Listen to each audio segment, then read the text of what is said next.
네, 5월 22일 금요일 새벽 예배에 나오신 한 분 한 분을 진심으로 환영하고 축복합니다. 하나님께서 이 아침 우리에게 주시는 말씀은 잠언 11장 16절부터 31절까지의 말씀입니다. 잠언 11장 16절부터 31절까지의 말씀을 드라마 바이블로 같이 읽도록 하겠습니다. 유덕한 여자는 존영을 얻고 근면한 남자는 재물을 얻느니라. 인자한 자는 자기의 영혼을 이롭게 하고 잔인한 자는 자기의 몸을 해롭게 하느니라. 악인의 삭은 허무하되 공의를 뿌린 자의 상은 확실하니라. 공의를 굳게 지키는 자는 생명에 이르고 악을 따르는 자는 사망에 이르느니라. 마음이 굽은 자는 여호와께 미움을 받아도 행위가 온전한 자는 그의 기뻐하심을 받느니라. 악인은 피차 손을 잡을지라도 벌을 면하지 못할 것이나 의인의 자손은 구원을 얻으리라. 아름다운 여인이 삼가지 아니하는 것은 마치 돼지코의 금고리 같으니라. 의인의 소원은 오직 선하나 악인의 소망은 진노를 이루느니라. 흩어 구제하여도 더욱 부하게 되는 일이 있나니 과도히 아껴도 가난하게 될 뿐이니라.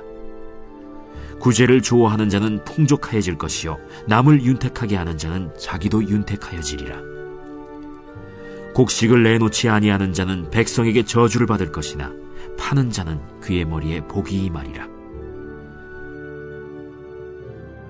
선을 간절히 구하는 자는 은총을 얻으려니와 악을 더듬어 찾는 자에게는 악이 임하리라. 자기의 재물을 의지하는 자는 패망하려니와 의인은 푸른 잎사귀 같아서 번성하리라. 자기 집을 해롭게 하는 자의 소득은 바람이라. 미련한 자는 마음이 지혜로운 자의 종이 되리라. 의인의 열매는 생명나무라. 지혜로운 자는 사람을 얻느니라. 보라, 의인이라도 이 세상에서 보응을 받겠거든 하물며 악인과 죄인이리요.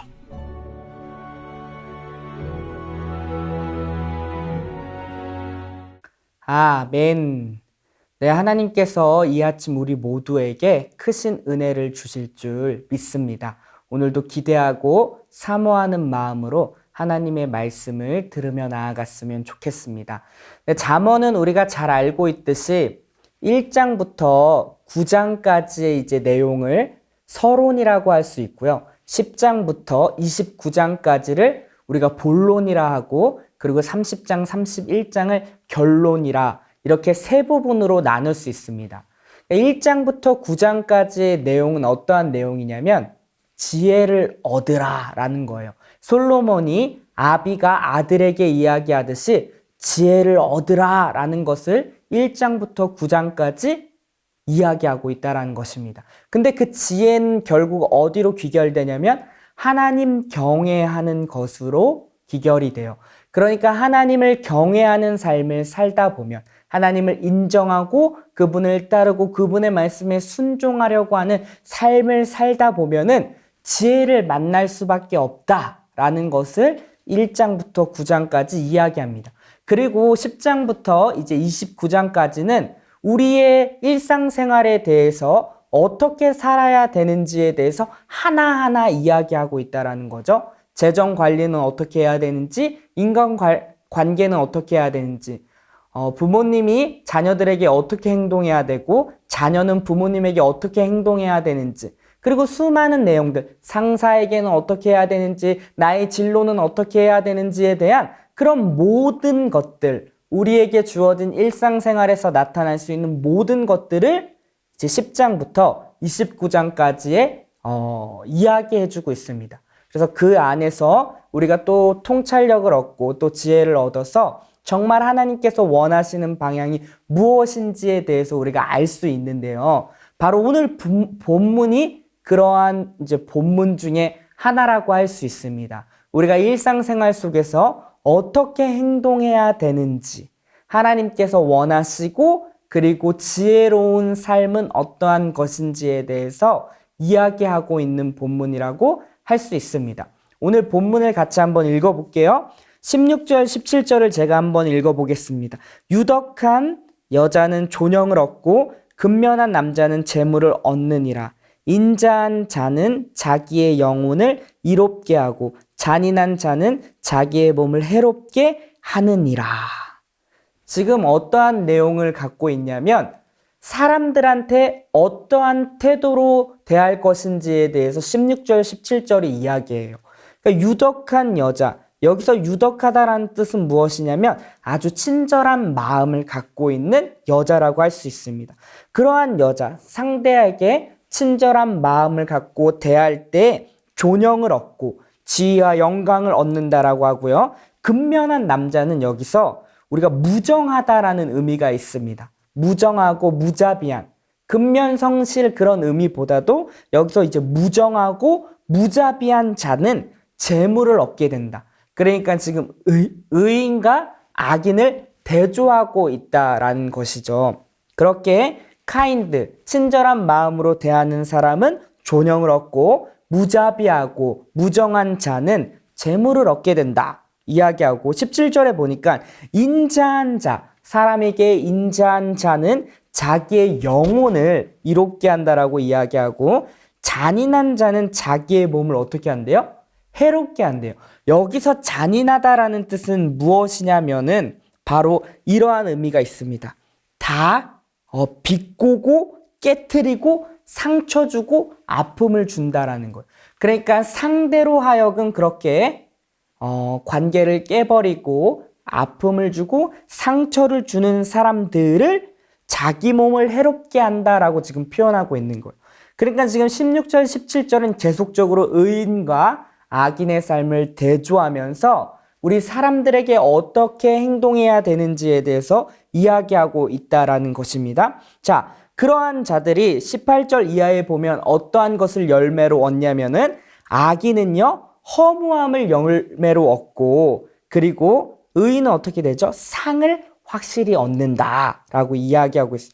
19절에 보니까 의인은 생명을 얻고 악인은 사망을 얻는다라고 또 이야기하고 있다라는 것입니다.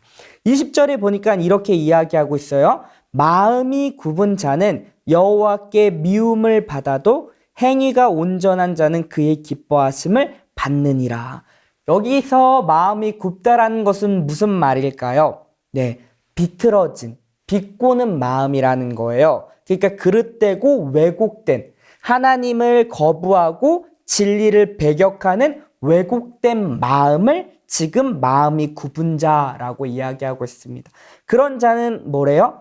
여호와께 미움을 받는다라는 거예요. 우리의 마음을 지키는 것이 정말 중요하다라고 할 수 있습니다. 왜냐하면 우리의 마음으로부터 우리의 행동도 나타나기 때문입니다. 그러니까 우리의 내면을 잘 관리하고 하나님 앞에서 바로 하는 것이 정말 중요하다라고 할 수 있죠.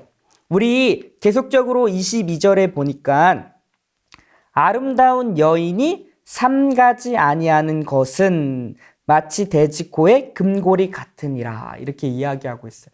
여기서 아름다운 여인은 무엇일까요? 네, 겉으로 봤을 때는 너무나도 완벽하고 아름답고 정말 훌륭한 모습이지만 정작 내면 삼가지 아니하는 것은 무엇이냐면 분별력을 잃어버린 거예요. 하나님의 뜻을 정말 옳고 그름을 분별할 수 있는 그 분별력을 잃은 상태, 그런 상태를 삼가지 아니하는 것이라고 표현하고 있고 그러한 모습을 지금 뭐라고 하냐면 돼지코의 금고리 같다라는 거예요. 사실 우리가 동물한테는 귀금속 같은 것을 이렇게 달아주지 않잖아요. 그렇죠? 그러한 모습이 조화롭지도 않고 그리고 우스운 모습이라고 할 수 있습니다.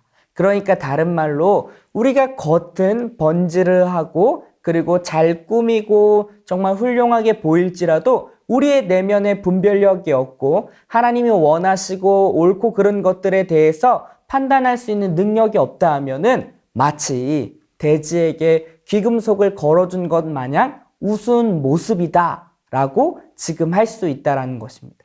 부조화된 모습. 그러니까 우리의 내면이 정말 중요하다라는 거죠. 외적인 모습뿐만이 아니라 우리의 내적인 모습도 정말 중요하여 이것이 균형을 이루는 것이 필요하다라고 이야기하고 있다라는 것입니다. 그 밑에 보면은 구체적으로 이제 이야기하는데요. 정말 의인의 삶은 어떠해야 되는지에 대해서 구체적인 모습으로 나누어 주어야 된다라는 것을 이야기하고 있습니다. 우리 24절에 보니까 이렇게 이야기합니다. 흩어 구제하여도 더욱 부하게 되는 일이 있나니 과도히 아껴도 가난하게 될 뿐이라. 구제를 좋아하는 자는 풍족하여질 것이요. 이렇게 지금 이야기하는데요. 사실 이 세상의 법칙과는 좀 다릅니다. 세상의 법칙은 무엇이죠? 남들을 짓밟고 모으고 모아야지 네가 부자가 될 수 있고 더 풍족하게 될 수 있다라고 세상은 이야기하는데 성경은 그렇게 이야기하지 않습니다. 뭐래요? 자신이 갖고 있는 것을 남들에게 나누어 주고 베풀 때 더 풍성하게 된다라는 것을 지금 이야기하고 있다라는 것이죠. 25절에도 구제를 좋아하는 자는 풍족하여질 것이다. 자기 것을 나눠주는데 어떻게 풍족해질 수 있습니까? 세상의 이치와는 다르지만 하나님의 법칙, 성경의 법칙은 나누어 줄 때 우리가 더 풍성하게 될 수 있다는 것입니다. 우리의 마음뿐만이 아니라요, 우리의 실질적인 삶조차도 풍성해진다라는 것을 지금 이야기하고 있다는 것이죠.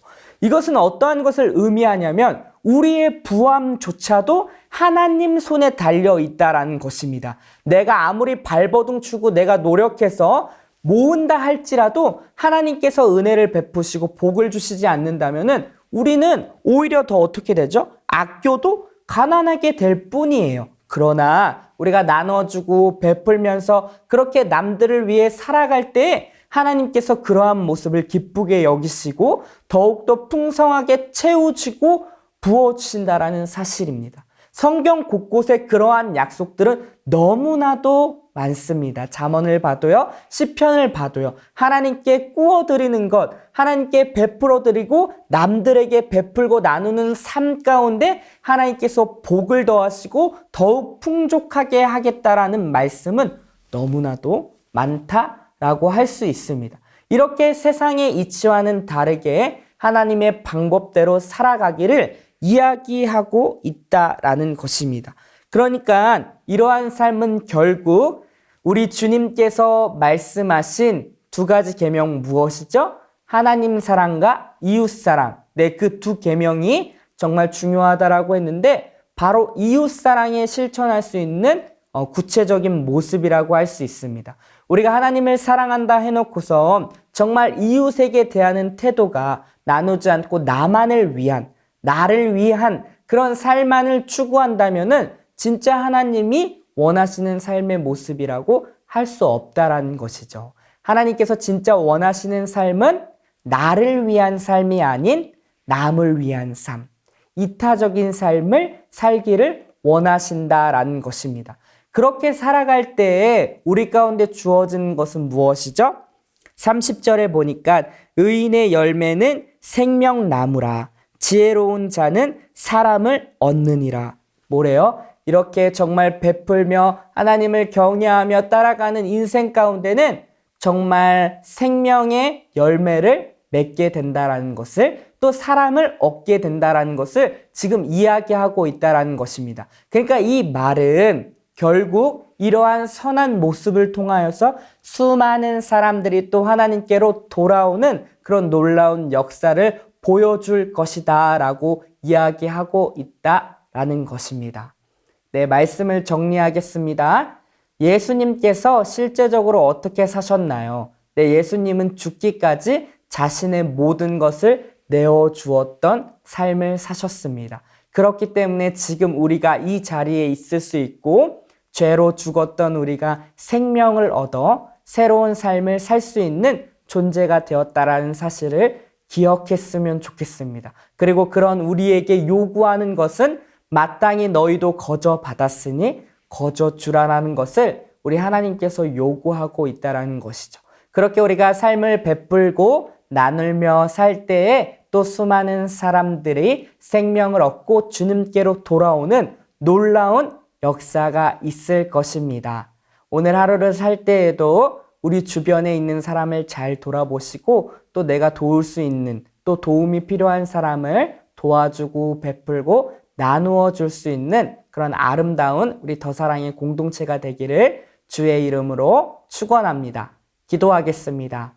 하나님 아버지, 오늘도 이 아침 우리에게 말씀하여 주시니 감사를 드립니다. 하나님을 경외하는 삶, 지혜로운 자의 삶이 무엇인지 구체적으로 오늘 말씀을 통하여서 배우게 되었습니다. 하나님, 난들에 대해서 베풀고 나누어 주는 삶, 예수님께서 그렇게 사셨던 것처럼 우리도 마땅히 그렇게 살아야 될 줄 믿습니다. 하나님, 정말 세상의 법칙과는 다르게 우리의 것을 나누며 베풀 때 수많은 사람들이 주께로 돌아오고 그리고 우리의 삶은 더 풍족하고 윤택하게 된다라는 사실을 꼭 기억하여 우리의 주변을 돌아보고 내가 또 도와줄 수 있는 사람을 돕고 도움이 필요한 사람에게 하나님께서 허락하신 그 거저 받은 것을 또 거저 줄 수 있는 용기 있고 담대하고 지혜로운 인생들이 다 될 수 있도록 주님 축복하여 주시옵소서.